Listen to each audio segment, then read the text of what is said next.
اس video میں ہم سیکھیں گے کچھ نئی ویکیبلری. تو ہم سیکھیں گے ورڈز میننگز اینڈ سینٹنسز یعنی الفاظ معنی اور جملوں کی مدد سے کچھ نئے الفاظ کی پہچان سیکھیں گے. تو مل کر پڑھتے ہیں. پہلا لفظ bounty. Bounty meaning money paid as a reward. Money paid یعنی جو رقم ادا کی جاتی ہے یا دی جاتی ہے ایز اے ریوارڈ انعام کے طور پر. تو اسے معاوضہ یا انعام کہتے ہیں. جملے کی مدد سے سمجھتے ہیں. مل کر پڑھیں گے. A bounty of rupees 50,000 has been announced to catch the thief.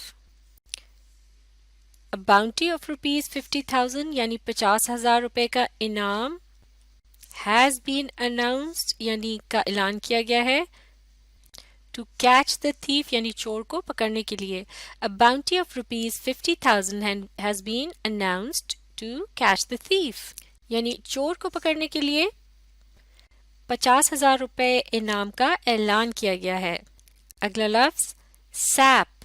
سیپ meaning to make someone week.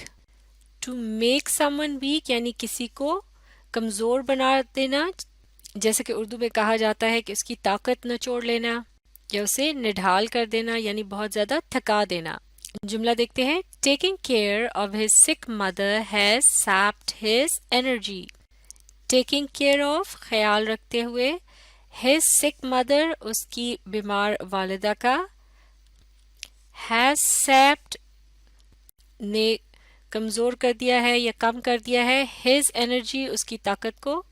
Taking care of his sick mother has sapped his energy یعنی اپنی بیمار والدہ کا خیال رکھنے سے وہ نڈھال ہو گیا ہے یا تھک کر چور ہو گیا ہے یا پھر بہت زیادہ تھک چکا ہے. جیسے کہ کبھی کبھار اردو میں اس طرح سے بھی کہا جاتا ہے کہ فلاں عمل یا مشکل کام نے اس کی جان ہی نکال لی ہے. اگلا لفظ wretched. wretched meaning unpleasant or of low quality. unpleasant نامناسب یا پھر جو اتنا اچھا نہ ہو, اور یا پھر of low quality یعنی غیر معیاری یعنی خستہ حال یا پھر بری حالت میں کوئی چیز ہو تو اس کے لیے بھی wretched کا لفظ استعمال کیا جا سکتا ہے.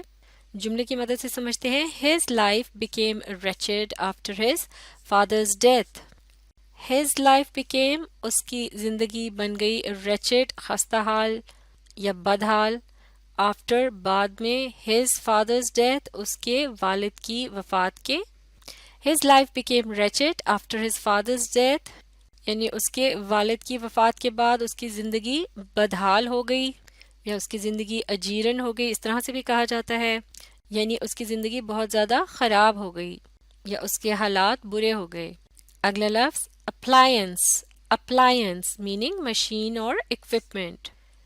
کسی بھی مشین یا پھر ساز و سامان جو ہوتا ہے جیسے کہ بجلی کے آلات یا مشینری وغیرہ ہوتی ہے اسے اپلائنس کہتے ہیں. جملے میں استعمال دیکھتے ہیں. دے sell home appliances like fridges, freezers and washing machines.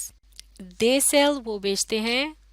home appliances گھر کا ساز و سامان, like جیسا کہ فریجیں, فریزرز یہ بھی فریج کی طرح سے ہی ہوتا ہے جو کہ گوشت وغیرہ کو محفوظ رکھنے کے کام آتا ہے کیونکہ یہ بہت ٹھنڈا ہوتا ہے یعنی اس میں برف جمی ہوئی ہوتی ہے. اینڈ اور واشنگ مشینز یعنی کپڑے دھونے کی مشینیں. They sell home appliances like fridges, Fraser's and washing machines یعنی وہ گھر کا ساز و سامان یا پھر بجلی کا سامان بیچتے ہیں جیسا کہ فریجیں, فریزر اور کپڑے دھونے کی مشینیں. اگلا لفظ notion. Notion meaning idea. Urdu میں نوشن کے لیے اندازہ کا لفظ استعمال ہوتا ہے. جملہ دیکھتے ہیں. I have some notion about what she is doing. I have مجھے ہے, some notion کچھ اندازہ, about بارے میں, what کیا, she is doing وہ کر رہی ہے. I have some notion about what she is doing یعنی وہ جو کر رہی ہے اس کے بارے میں مجھے کچھ اندازہ ہے یعنی تھوڑا بہت پتہ ہے. اگلا لفظ predominate. Predominate meaning to be the largest in number or the most important. To be the largest in number یعنی بہت زیادہ تعداد میں ہونا یا سب سے زیادہ تعداد میں ہونا، اور دا موسٹ امپورٹنٹ یعنی جو کوئی چیز سب سے زیادہ اہم ہو اسے پریڈومینیٹ کرنا کہتے ہیں۔ جملے کی مدد سے سمجھتے ہیں۔ Dairy farming predominates in villages۔ Dairy farming سے کیا مراد ہے؟ یعنی جب مکھن اور دودھ وغیرہ حاصل کرنے کے لیے گائے بھینسوں کو پالا جاتا ہے تو یہ ڈیری فارمنگ کہلائی جاتی ہے۔ predominates یعنی پھیلی ہوئی ہے یا بہت زیادہ اس کا استعمال کیا جاتا ہے یا بہت اہم ہے۔ ان ولیجز گاؤں میں یا دیہاتوں میں۔ Dairy farming predominates in villages یعنی ڈیری فارمنگ گاؤں میں بہت زیادہ کی جاتی ہے یا دیہاتوں میں بہت زیادہ اس کی اہمیت ہے۔ اگلا لفظ مل کر پڑھتے ہیں۔ usher usher meaning to guide or show۔ to guide یعنی رہنمائی کرنا اور show یعنی دکھانا یا بتانا، جیسے کہ کوئی راستہ وغیرہ دکھایا جاتا ہے۔ جملے کی مدد سے سمجھتے ہیں۔ they were ushered into a big hall۔ they were ushered یعنی انہیں لے جایا گیا into a big hall ایک بہت بڑے سے کمرے میں۔ ہال کو دیوان یا دیوان خانہ بھی کہتے ہیں اردو میں۔ they were ushered into a big hall یعنی انہیں ایک بہت بڑے سے ہال میں لے جایا گیا۔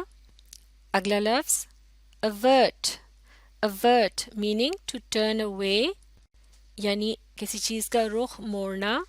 جملہ دیکھتے ہیں۔ flood water was averted to save the village from drowning۔ flood water یعنی سیلاب کا پانی was averted یعنی اس کا رخ موڑ دیا گیا to save بچانے کے لیے the village گاؤں کو from drowning ڈوبنے سے۔ flood water was averted to save the village from drowning یعنی گاؤں کو ڈوبنے سے بچانے کے لیے سیلاب کے پانی کا رخ موڑ دیا گیا یعنی اس کا راستہ بدل دیا گیا۔ اگلا لفظ avalanche avalanche meaning a large amount of snow or rocks falling quickly down the side of a mountain۔ a large amount of یعنی بہت بڑی تعداد میں، snow یعنی برف اور rocks یعنی چٹانیں یا پتھر وغیرہ، falling quickly جلدی سے جیسے وہ گر رہے ہوں، down the side of a mountain یعنی کسی بھی پہاڑ کی ڈھلان سے یعنی اس کی سائڈ سے جب تیزی سے وہ نیچے آ رہے ہوں یعنی ایک طوفان کی شکل میں وہ گر رہے ہوں تو یہ ایولانچ کہلایا جاتا ہے۔ اس کے لیے اردو میں طوفان کا لفظ استعمال ہوتا ہے جیسا کہ برفانی طوفان بھی ہو سکتا ہے۔